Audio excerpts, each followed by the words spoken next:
Game Builder Garage.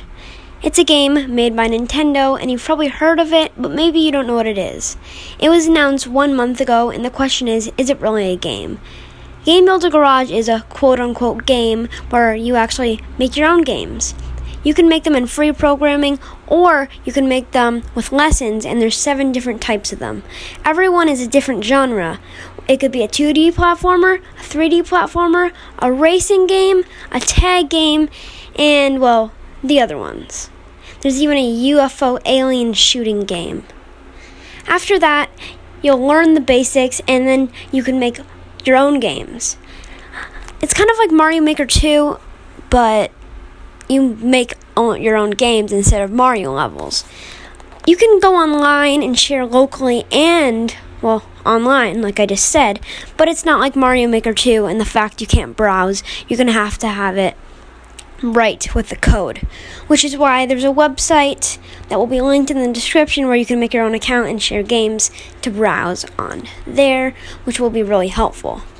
Once you go in the game, you meet a dot called Bob. Bob is the one that will guide you through the lessons and teach you how to do the programming. After that, you'll meet Alice, who is like Bob but a pink dot, and will also teach you programming, but different types of programming and a little more in depth as how to understand it. There's Alice's guide where she teaches you some different things about the nodons. And there's Bob, which just teaches you how to make the games. But I just said nodons. What are nodons? Nodons are little fellas. They're cute little robots. I don't really know how to explain them. And you connect them to make a game. There's lots of different nodons. There's 84 nodons in total, if I'm right. I'm pretty sure. And they all do different things. There's a stick nodon, a button nodon, a texture nodon, and it gets really, what's the word?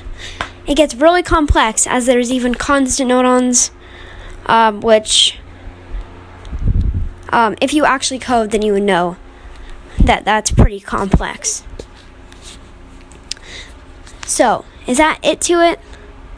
Well, it might just seem not like a lot, but the possibilities are really endless. It doesn't mean you can go to the sky limit and do whatever you want.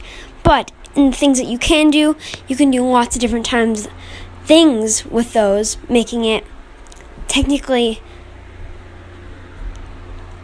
like never ending, I guess.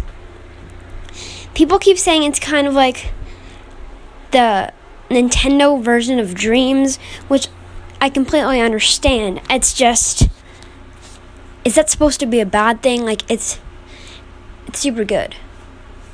It also lets you run a USB mouse with it, which is really helpful and really good, since the Joy-Con will not always be easy to use, especially if you have drift.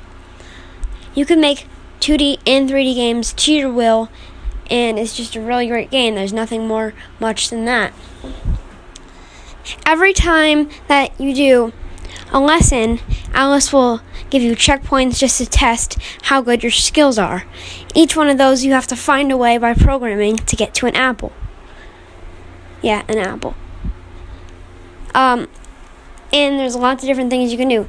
There's pre-made items like a car and a UFO, but people have gone even farther than that, even programming their own guns, like Mr. Tiffles, which, I think that's how you pronounce his name, which is actually working on Halo. He did it in the Nintendo Labo version, and now he's doing it in this, which I forgot to mention, that it's technically a rebuilt version of Nintendo Labo VR Garage, but they didn't add Labo support because they want to forget Labo. They want this to be a whole new game, a better one, so they don't want to collide it, And that was it. I'm going to give it a 9 out of 10 because you can't browse games.